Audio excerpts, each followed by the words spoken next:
Tingin nyo, bubaan yung leadership sa ilang likod. Bubaan yung relasyon sa usa-usa. I-bless pa po si Ginoo. Ang himuon nyo parang magdato mo, tindog mong balay, ayaw ka nalang pangalagad sa Diyos. Kaya klaro pa.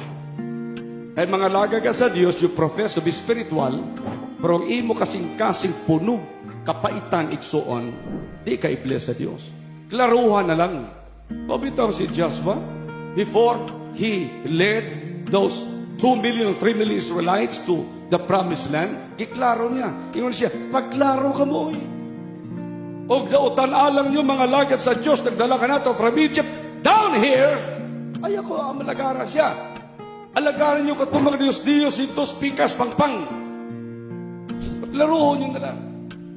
Lagad na sa Diyos. Be transparent. Praise God with each other. Tell him you don't like him.